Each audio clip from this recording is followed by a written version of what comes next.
வணக்கம். Welcome to life horoscope. நான் உங்கள் சங்கர் நாராயண். நீங்கள் வந்து காம்போ கொடுத்துருங்க கேட்டீங்க. ஏப்ரல் மாத ராசி பலன் கேட்டீங்க. அப்புறம் மந்த்லி கொடுங்க, எல்லாம் கொடுங்க. நான் சனி கொடுத்தாச்சு. ராகுக்கு எது படுறது வந்து பிக் ஜாப் நான் தனித்தனியாக தான் பண்ண முடியும். இப்போதைக்கு நான் குரு பயிற்சியோடைய அந்த ராசி லக்னம் காம்போ கொடுத்துறேன். ஒரு சுபகிரகம் குரு எல்லாருக்கும் நல்லது பண்ணுவாரா? உங்களுக்கு நல்லது பண்ணுவாரா? உங்களுக்கு பணம் கொடுப்பாரா? கல்யாணம் பண்ணி கொடுப்பாரா? குழந்தை கொடுப்பாரா? ஏன்னா குரு தான் இந்த முக்கியமான இன்ஃப்ளூயன்ஸ். ஒரு மனுஷனுக்கு வந்து கல்யாண வாழ்க்கை நல்லா இருக்குன்னா குரு நல்லா இருந்தால் அந்த வாழ்க்கை சூப்பராக இருக்கும். கல்யாண வாழ்க்கை யாருக்கெல்லாம் சரியில்லையோ குரு சரி இருக்காது.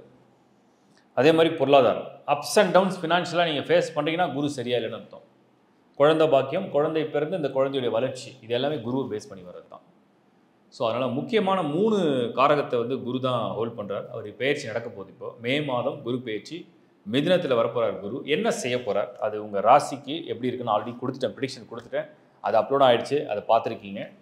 நான் இப்போ வந்து டீட்டெயிலாக உங்கள் லக்னம் உங்கள் தசாபுதியோட தொடர்பில் வரேன். கம்ப்ளீட்டாக பாருங்கள். www.lifehoroscope.in இந்த ஒரே ஒரு வெப்சைட் தான் நம்மளது. நான் எல்லா வாரமும் சொல்லிட்டு தான் இருக்கேன். இந்த முறை இன்னும் என்ன சொல்கிறேன்னா, லைஃப் ஹாரோஸ்கோப்ன்ற அந்த பர்டிகுலர் கீ வந்து அந்த வேர்டு கீ வந்து நிறைய பேர் பயன்படுத்த ஆரம்பிச்சிட்டாங்க. ஸோ எங்களுடைய வெப்சைட் வந்து www.lifehoroscope.in. அந்த வெப்சைட்டில் போனீங்கன்னா அது ஒரு நம்பர் இருக்கும். அது என்னோடய டீம் நம்பர்.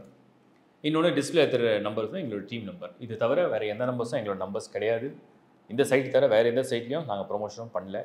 வேறு எந்த பெய்டு ப்ரொமோஷனும் பண்ணல. வேறு எந்த விதமான நாங்கள் வந்து அட்வர்டைஸ்மெண்ட்டும் பண்ணல. எதுவுமே பண்ணல. இது மட்டும் தான் இருக்குது. இதில் மட்டும்தான் இந்த சர்வீஸையும் ஆட் பண்ணி முடிஞ்ச அளவுக்கு பண்ணுறோம். எங்களுக்கு ஒரு செட் ஆஃப் ஆஸ்ட்ராலஜிஸும் இருக்காங்க. ஸோ சம் ஜூனியர்ஸ், நான் நல்லா ஒரு டீமாக ட்ரெயின் பண்ண ஜூனியர்ஸும் இருக்கும். அவங்கெல்லாம் வந்து உங்களுக்கு வந்து சப்போர்ட் அடிஷ்னலாக பண்ணுறதுக்கும் இருக்காங்க. ஸோ எல்லா சர்வீஸும் இருக்குது. அதனால் அதை கரெக்டாக பயன்படுத்திங்க. என்னுடைய தாழ்மையான வேண்டுகோள். சப்ஸ்கிரைப் பண்ணிங்க. உங்கள் நண்பர்களுக்கும் உறவுகளுக்கும் ஷேர் பண்ணுங்கள். இப்போ நம்ம குரு பயிற்சி ராசி லக்ன காம்போவை டீச்சலாக பார்க்கலாம். துலாம் வந்து ராசியில் வந்து இந்த வருஷ பலன்லேயே வந்து துலாம்க்கு வந்து இன்னைக்கு காலையில் கூட நான் வந்து ஒருத்தரை பார்த்தேன். சும்மா விளையாடும் போது அவர் கேட்டார், துலாம் பிரதர் எப்படி சூப்பராக இருக்கா, பாசிட்டிவாக இருக்கா அப்படின்னாரு. நான் சொன்னேன், ரொம்ப செமையாக இருக்குது, உங்கள் ராசி தான் கலக்க போகிறீங்க அப்படின்னு. இல்லை அப்புறம் நீங்கள் வேறு லக்னம்னு ஒன்று சொன்னீங்களே அப்படின்னு சொன்னோன்னே அவர் டக்குன்னு சொன்னார், நான் கடக லக்னம் துலா ராசி, எனக்கு தெரிஞ்சு காம்பினேஷன் சூப்பராக இருக்குது, டிரான்சிட் எல்லாம் ஃபேவராக இருக்குது அப்படின்னு நான் சொன்னேன். அவருக்கு வயசு ஒரு 40 இருக்கும். ஸோ அவர் ரொம்ப ஹாப்பியாக ஃபீல் பண்ணார். அவர் என்ன எதிர்பார்க்குறாருன்னு கேட்டேன். அப்புறம் அவர் சொன்னார், இல்லை ப்ரொமோஷனுக்காக வெயிட் பண்ணிகிட்ருக்கேன், கிடைக்குமா? கண்டிப்பாக கிடைக்கும், உங்களுக்கு ரொம்ப ஃபேவரான டைம் தான் அது. ப்ரொமோஷன்லாம் நீங்கள் வந்து ஒரு பெரிய மேட்ரே இல்லை, இந்த முறை chances are very bright. So ரொம்ப பாசிட்டிவாக இருக்கேன், பிளான் வெல் அப்படின்னு. நான் இல்லை டூர் போகிறேன், அதான் போயிட்டு வாங்க, இன்னும் ஹாப்பியாக போயிட்டு வாங்க ஏப்ரல் அப்படின்னு சொன்னேன். அவரும் ரொம்ப மகிழ்ச்சியாக இருக்கார். ஸோ துலாம் ராசியை பொறுத்த வரைக்கும் அந்த ராசிக்கு நிறைய பேர் அந்த ராசியில் சேர்ந்தவங்களுக்கு அடிப்படையில் நிறைய நல்ல பலன்கள் தான் தொடர்ந்து இருக்குது. அதனால் நான் அப்படி தான் அதை பார்க்குறேன். என்னென்னா, நம்ம வந்து முதல்ல அந்த துலாமுக்கு இவ்வளோ நல்ல விஷயம், அதாவது சனி 6ல் இருக்கார், ராகு கேது பயிற்சியும் ஃபேவராக இருக்குது, குரு 9th ஹவுஸில், எல்லா லக்னத்துக்கும் இது பொருந்துமா அப்படின்னு ஒரு கொஷின் மார்க் போட்டு வந்தது. ஸோ எல்லா லக்னத்துக்கும் பொருந்துமா, அதையும் நான் ஒரு சர்ச் பண்ணி பார்க்கும்பொழுது, நீங்கள் வந்து துலா ராசி, நிறைய பேர் சுவாதி நட்சத்திரம், நிறைய பேர் சுவாதி நட்சத்திரத்தில் பிறந்து நிறைய பெண்களுக்கு சுவாதினே பேர் வச்சுருக்காங்க. அதுவும் நான் பார்த்துருக்கேன், நிறைய பேர் பார்த்துருக்கேன் அந்த மாதிரி. ஒரு விசாக நட்சத்திரம், அதில் வந்து உங்களுக்கு பாதம் 1, 2, 3, சித்திரையில் பாதம் 3, 4 துலாமில் வரும். இப்போ நம்ம இந்த 3 நட்சத்திர கூட்டு அடங்கின ஒரு ராசி மண்டலம். ஸோ துலாம் இந்த வருஷத்தில் டிரான்சிஷனில் நிறைய விஷயம் சாதகமாக இருக்குது. இது குரு பயிற்சி, குரு பார்வை நேராக விழுது, குரு பார்வை அதிர்ஷ்டத்தை கொடுக்குது, குரு பார்வை அப்படி செய்யுது இப்படி செய்யுது. துலாமுக்கு குரு யோகராக இல்லைனாலும் கூட 9ல் குரு வந்தாரா கௌரவமான பதவி, கௌரவமான மாலை, பரிசு இதெல்லாம் கொடுத்துரும், டவுட்டே இல்லை. நான் லக்னத்தோட லிஸ்ட்டு கொடுத்துட்றேன். ரிஷப லக்னமாக செக் பண்ணிக்க, மிதுன லக்னமா செக் பண்ணி பார்க்க. நீங்கள் துளாராசி ரிஷப லக்னமா, மிதுன லக்னமா, சப்போஸ் நீங்கள் கடக லக்னமா, ஒருவேளை நீங்கள் சிம்ம லக்னம், ஈவன் சிம்ம லக்னம் பரவாயில்ல, துலாம் ராசி சிம்ம லக்னம் காம்பினேஷன், கன்னியா லக்னம், துலாம் ராசி துலாம் லக்னம், துலாம் ராசி தனுசு லக்னம், துலாம் ராசி மகர லக்னம், துலாம் ராசி ஈவன் கும்பம் 50% கொடுத்துரும். இவ்வளோ ஃபேவராக இருக்குது துலாமுக்கு. வந்து துலாம் ராசியில் பிறந்துட்டு இந்த வருஷம் 2025 இத்தனை லக்னங்கள் உங்களுக்கு சாதகமாக இருக்குது. மிஸ் ஆகுது, நீங்கள் நல்லா ஈஸியாக ஐடென்டிஃபை பண்ணியிருப்பீங்க. நான் இதில் சிம்மம் கூட இன்க்ளூட் பண்ணியிருக்கேன். இந்த மீனம், மேஷம், விருச்சிகம், மீனம் மேஷம் விருச்சிகம் மட்டும்தான் குருவால் ஏற்படக்கூடிய பலன் துலாமுக்கு முழுசாக கிடைச்சாலுமே ஒருவேளை நீங்கள் விருச்சிக லக்னமாக இருந்துட்டீங்க, அப்போ என்ன கிடைச்சது பாதி, அதாவது கிடைச்சது பட் அது வந்ததும் தெரியல, போனதும் தெரியல. நாங்கள் வந்து ரிசீவ் பண்ணோம், பட் அது அவ்வளோ நாள் இருக்கலையே அப்படிங்கிற மாதிரி ஒரு சூழ்நிலை. அது பதவியாக இருக்கலாம், பொருளாதாரம், ஒரு சொத்து வாங்குறது, அந்த மாதிரி பல விஷயங்கள்.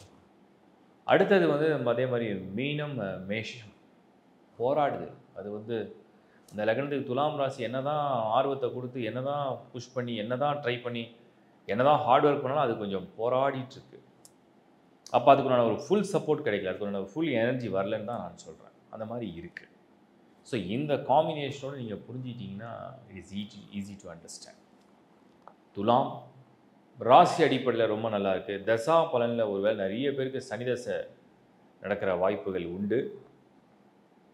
அந்த சனிதசை நடக்கிறவங்களுக்கு இந்த குருவுடைய பார்வை இல்லை குருவுடைய பலன் அல்லது அதோட பொருத்தம் ஒரு 25% தான். அதனால் பெருசாக கவலைப்பட வேண்டிய அவசியம் கிடையாது. அப்புறம் எனக்கு இன்னொருத்தர் கூட இந்த துலாம் ராசியில் ரீசெண்டாக வந்து ஒரு மெசேஜ் கொடுத்துருந்தார். நான் துலா ராசி, சித்திரை நட்சத்திரம்.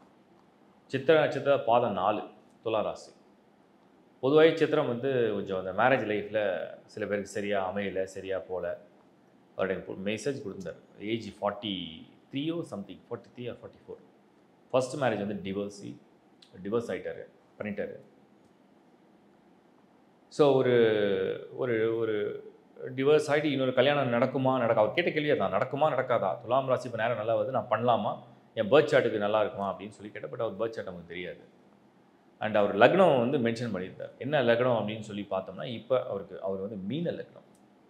ஸோ துலாம் ராசி மீன லக்னம் அண்ட் அவருக்கு வந்து நட்சத்திரம் வந்து சித்திரை. நான் அப்படியே அந்த தசாபதியில் அப்படியே கால்குலேட் பண்ணி பார்த்தேன் ரஃபா. ஸோ சித்திரை, செவ்வாய், அப்புறம் ராகு, அப்புறம் குரு, சனி, எப்படி பார்த்தாலும் அந்த சனி தசையை டாமினேட் பண்ணிகிட்ருக்கோம். இப்போ சனி வந்து மீன லக்னம்னு அவர் சொன்னோடனே நான் புரிஞ்சுக்கிட்டேன். ரஃப்லி அவருடைய ஏஜும் வந்து ஒரு 43 அந்த ரேஞ்சில் சொன்னதுனால மோரல சனி எங்கே பொசிஷனில் இருந்திருக்கும் அதையும் கொஞ்சம் கணிச்சு பார்த்தேன். ஏன்னா அவருக்கு கண்டிப்பாக கன்னி வீட்டில் தான் சனி இருந்திருக்கும், இல்லைனா மிஸ் ஆனால் கூட துலாம்லேயே தான் சனி இருக்கும். பட் கன்னி தான் மோஸ்ட்லி இருக்கணும், அப்படி தான் நான் அதை அசியூம் பண்ணேன். அப்படிலாம் செக் பண்ணி பார்க்கும்போது மீன லக்னம்னு சொன்னார். 7 அப்போ சனி இருக்குது. ஸோ அந்த வருஷத்தில் அவர் பிறந்த வருஷத்தில் மேபி அந்த 8th ஹவுஸில் ஏதாவது பிளானரி பொசிஷன்லாம் இருந்திருக்கலாம். அதெல்லாம் பார்க்கும்போது, ஏன்னா அவர் கொடுத்த மந்த் வேறு கிட்டத்தட்ட பார்த்தீங்கன்னா டேட்லாம் வரல, பட் ஏதோ மந்த்லாம் மென்ஷன் பண்ண, பட் எல்லாமே அந்த துலாமில் ஃபில் ஆகிருக்கும் பிளானட்ஸ்லாம், அந்த மாதிரி தான் இருந்தது. ஸோ ஓவராலாக நான் கொடுத்த மெசேஜ் என்னென்னா, இந்த சமயத்தில் வந்து நீங்கள் இந்த கல்யாணம் முடிவு வந்து யோசிக்காதீங்க, இன்னும் தள்ளி போடலாம், இப்போதைக்கு அவசரப்படாதீங்க நான் சொல்லியிருக்கேன். ஏன்னா அந்த 7th ஹவுஸ் தான் மெயினாக நம்ம பார்ப்போம். அது பார்ட்னர்ஷிப் கரெக்டாக அமையணும். அதே மாதிரி 8th ஹவுஸ் மங்கிலிங் ஸ்தானம். ஸோ ஒரு ராசியில் வந்து குரு நல்லா வந்தாலுமே அந்த லக்ன அடிப்படையில் நம்ம அதை வந்து கூர்ந்து கவனிக்கும் போது யோசிக்கணும். ஏன்னா இன்வெஸ்ட்மெண்ட்டுக்கு இப்போ வந்து துலாம் வந்து பயங்கர துணிச்சலை கொடுக்கும். துலாமை சேர்ந்தவங்களுக்கு ஏகப்பட்ட தைரியம் வரும். எல்லாம் பண்ணுங்கள், அதை செய்யுங்க, இப்படி செய்யுங்க, இன்வெஸ்ட்மெண்ட் பண்ணுங்கன்னு சொல்லிட்டு. பட் இவ்வளோ பண்ணாலுமே அந்த இடத்துல வந்து அது பாசிட்டிவான ரிசல்ட்ஸில் போய் முடியுமான்னு நம்ம பார்க்கணும். அப்படி பார்க்கும்போது இந்த சமயத்தில் ரொம்ப ஒரு பெரிய ரிஸ்க் எடுக்க வேண்டாம் தான் நான் சொல்கிறேன். அதன் அடிப்படையில் பார்க்கும்பொழுது துலாம் ராசி இந்த மாதிரி லக்னங்களுடைய காம்போவை செக் பண்ணிவிட்டு முடிவுகளை சரியாக எடுங்க. என்னுடைய மனமார்ந்த வாழ்த்துக்கள். இப்போ நீங்கள் பார்த்தது ஒரு ஜென்ரலான ஒரு பலன் தான். நான் வந்து அந்த ராசி லக்னம் காம்போலாம் நான் கொடுத்துருக்கேன். நீங்கள் என்ன லக்னம், என்ன ராசி, என்ன நட்சத்திரம் நீங்கள் தெரிஞ்சுக்கிறது அது உங்களுடைய அடிப்படையான கடமை. அடிப்படையான கடமைன்னா நீங்கள் அஸ்ட்ராலஜியை வந்து ஃபாலோ பண்ணுறீங்க, நம்புறீங்க, ஹாரோஸ்கோப்னு ஒன்று இருக்குன்ற நம்புறீங்க, பிளானட்டோட இன்ஃப்ளூயன்ஸை நம்புறீங்க, நீங்கள் கோயிலில் போய் உங்கள் பேரில் அர்ச்சனை பண்ணுறீங்க, நீங்கள் பிரார்த்தனை பண்ணுறீங்க, நீங்கள் நல்ல நாள் பார்த்து தான் கல்யாணம் பண்ணுறீங்க, நீங்கள் நல்ல நாள் பார்த்து தான் குழந்தைக்கு பேர் வைக்கிறீங்க, நீங்கள் நல்ல நாள் முகூர்த்தம் குறித்து தான் ஒரு சுபகாரியம் செய்கிறீங்க, வீடு கிரகப்பிரவேசம் செய்கிறீங்க, நீங்கள் ஒரு நல்ல நாள் பார்த்தா ஒரு கார் வந்து டெலிவரி எடுக்கிறீங்க, இல்லை நீங்கள் குழந்தை கூட இப்போ வந்து நிறைய பேர் நார்மல் டெலிவரி இல்லை சிசேரியன் தான் பண்ணணும் டாக்டர் சொன்ன உடனே என்ன பண்ணுறீங்க, அதுக்கு நாள் தேடுறீங்க. எல்லாமே நீங்கள் ஒரு நல்ல நாளை ஏன் சூஸ் பண்ணுறீங்க? உங்களுக்கு ஏதோ ஒரு நம்பிக்கை இருக்குது. ஏன்னா எல்லாருக்கும் அந்த நம்பிக்கை அஸ்ட்ராலஜியில் இருக்கோ இல்லையோ, நமக்கு எதுவும் கெடுதல் நடந்துடக்கூடாதுன்ற நம்பிக்கை இருக்குது. தப்பு இல்லை, எல்லா மனுஷருக்கும் ஒரு நல்லது நடக்கணும்னு தான் எல்லாருக்கும் ஒரு எண்ணம். எனக்கும் அந்த எண்ணம் இருக்குது. அப்போ நீங்கள் வந்து அடிப்படையை உங்களை பற்றி நீங்கள் தெரிஞ்சுக்கணும் இல்லையா? அது என்ன ஒரு 2 நிமிஷம், நீங்கள் என்ன ராசி, நீங்கள் என்ன நட்சத்திரம், நீங்கள் என்ன நாள் பிறந்தீங்க தெரிஞ்சுக்கலாம், தப்பு இல்லை. இதை தெரிஞ்சுக்கிட்டா நீங்கள் வந்து ஒவ்வொரு வாட்டியும் ஒரு வீடியோ பார்க்கும்போது உங்களை வந்து கம்பைன் பண்ணலாம். இதை விட இன்னும் ஒரே ஒரு படி மேலே போகலாம். கொஞ்சம் தசா புத்தி, நமக்கு என்ன தசை நடக்குது, ரொம்ப சிம்பிளுங்க. அது அது தசா கால்குலேஷன் சொல்லிட்டு நான் ஒரு வீடியோ அதுக்கு லேர்ன் ஆஸ்ட்ரோவில் தனியாக பண்ணியிருக்கேன். தசா கால்குலேஷன் வீடியோஸில் எந்த நட்சத்திரத்தில் பார்த்தா எத்தனை ஆண்டு காலம் தசை நடக்கும், அதுக்கு அடுத்து என்ன தசை நடக்கும், அதுக்கு அடுத்து என்ன தசை நடக்கும்ன்றதை கிளியராக நான் கொடுத்துருக்கேன். அது ரொம்ப சிம்பிளாக எளிமையாக புரிஞ்சுக்கிற ஒரு வீடியோ. உங்கள் ஹாரோஸ்கோப் என்ன, உங்களுக்கு வந்து சுக்கரன்னா என்ன, உங்களுக்கு வந்து ஒரு லவ் லைஃப் எப்படி இருக்கும், ஃபைனான்ஷியலாக லக்ஸரி லைஃப் எப்படி இருக்கும், அது சுக்கரன் நல்லா இருக்கா, ஈஸி. சனி எப்படி இருக்கார், நமக்கு ஆயில் எப்படி இருக்குது, ஆரோக்கியம் எப்படி இருக்குது, சனி எப்படி, நம்ம வருத்தப்பட்டு வாழ்வோமா சந்தோஷமாக வாழ்வோமா, சனியை செக் பண்ணிட்டா முடிஞ்சு போச்சு. குரு எப்படி இருக்கார், நம்ம குடும்ப வாழ்க்கை நல்லபடியாக இருக்குமா, நமக்கு பிறக்கிற குழந்தைகள் நல்லபடியாக இருப்பாங்களா, அவங்க வாழ்க்கை நல்லா இருக்குமா, அவங்கள பார்த்து நம்ம சந்தோஷப்படுவோமா, அந்த குரு அது காமிக்கும். அதுக்கு அடுத்தது உங்களோட பொருளாதார வளர்ச்சி. நான் வந்து எங்கள் அப்பா வந்து ஒரு சாதாரண லெவலில் இருந்தார், மிடில் கிளாஸ். நான் அதை விட ஒரு கிளாஸ் மேலே வருவேனான்னு யார் சொல்லுவோம், குரு தான் சொல்வார். வளர்ச்சி அடைய போறியா, வீழ்ச்சி அடைய போறியா, குரு காமிக்கும். அதுக்கு அடுத்தது நீங்கள் செக் பண்ண வேண்டியது புதன். புத்தி கூர்மையாக இருப்பீங்களா, புத்திசாலியாக இருப்பீங்களா, அட்லீஸ்ட் நீங்கள் புத்திசாலியாக பிறக்க வேணாம், புத்தி உள்ள மனிதர்கிட்ட நீங்கள் கற்றுக்கலாமே, அவங்க சொல்கிறத கேட்டுக்கலாமே, அவங்க சொல்கிறத கற்றுக்கலாமே, அது யார் காமிப்பா, புதன் தான் சொல்வார். அப்போ புதன் எங்கே எப்படி இருக்கார். சூரியன், ஒரு ஆற்றலோடு இருப்பீங்களா, எனர்ஜியோடு இருப்பீங்களா, ஒரு சக்திசாலியாக நீங்கள் யார், உங்களுடைய பரம்பரை என்ன, நீங்கள் எதுக்காக ஜனநேட்டி, உங்கள் கர்மா என்ன அப்படிங்கிற சூரியன் வந்து ஓரளவுக்கு மெசேஜை கொடுத்துரும். உங்கள் பார்வை என்ன, உங்கள் நோக்கம் என்ன, உங்களுடைய கொள்கை என்ன. அப்போ சூரியன் எப்படி இருக்குது. சந்திரன் கடைசியாக உங்கள் மனசு எதை சார்ந்து வந்திருக்கு, உங்கள் மனசு எதை விரும்புது, பணமா, புகழா, பொருளா, இல்லை ஆதாயமா, இல்லை வந்து பதவியா, அதிகாரமா, இல்லை சேவையா, இல்லை பக்தியா, இல்லை குடும்ப பாசமா, என்ன விரும்புறீங்க அப்படிங்கிறத அந்த சந்திரன் காமிக்கும். ஈச் அண்ட் எவ்ரி பிளான்ட்டை நீங்கள் ரீட் பண்ணலாம். ராகு யோகத்தை எவ்வளோ கொடுக்க போகுது, கேது ஞானத்தை எவ்வளோ கொடுக்க போகுது, செவ்வாய் உங்கள் உடலில் பலத்தை எப்படி கொடுக்க போகுது, நீங்கள் ஒரு ஸ்போர்ட்ஸ்மேனாக இருப்பீங்களா, நீங்கள் வீர தீர செயல்களை புரியக்கூடியவராக இருப்பீங்களா, நீங்கள் ஆற்றல் மிக்க மனிதராக இருப்பீங்களா, நீங்கள் கடைசி வரைக்கும் உடல்வாகோட நல்ல உடற்பயிற்சி செய்யக்கூடிய மனிதராக இருப்பீங்களா அப்படிங்கிறது இந்த செவ்வாய் தான் காமிக்கும். அப்போ செவ்வாயுடைய சக்தி எப்படி இருக்குன்றதை நீங்கள் செக் பண்ணலாமே, உங்கள் ஹாரோஸ்கோப்பில் பார்க்கலாமே. அப்போ உங்கள் ஹாரோஸ்கோப்பில் எது வீக்காக இருக்குன்னு நீங்கள் கண்டுபிடிக்கலாமே, எது பெனிஃபிக் அண்ட் மெல்ஃபிக், எது வந்து நமக்கு வந்து யோகமாக இருக்குது, எது தோஷமாக இருக்குது, அது எப்படி நிவர்த்தி பண்ணலாம், எல்லாத்துக்கும் ஒரு வழி இருக்கே. முதல்ல உங்கள் மைண்ட் எப்படி இருக்குது, அதுக்கு உங்கள் விதி ஒத்து போலையா, அதுக்கு உங்கள் தசை ஒத்து போலையா, அதுக்கு உங்கள் பிளானட்டரி பொசிஷன் சப்போர்ட் பண்ணுமா பண்ணாது, அதை ரீட் பண்ணி கால்குலேட் பண்ணி புரிஞ்சிக்கலாம். நான் இது ஸ்டெப் பை ஸ்டெப்பாக உங்களுக்கு சொல்கிறேன். ஸோ தொடர்ந்து இந்த லைஃப் ஹாரோஸ்கோப் சேனலை பார்த்து எங்களுக்கு சப்போர்ட் பண்ணுறதுக்கு என்னுடைய மனமார்ந்த நன்றிகள். நிறைய நண்பர்களுக்கும் ஒருவருக்கும் ஷேர் பண்ணுங்கள், லைக் பண்ணுங்கள், ஷேர் பண்ணுங்கள், சப்ஸ்கிரைப் பண்ணுங்கள். மீண்டும் ஒரு நல்ல வீடியோவில் உங்களை சந்திக்கிறேன். It's bye from Shankar Narayan. வணக்கம்.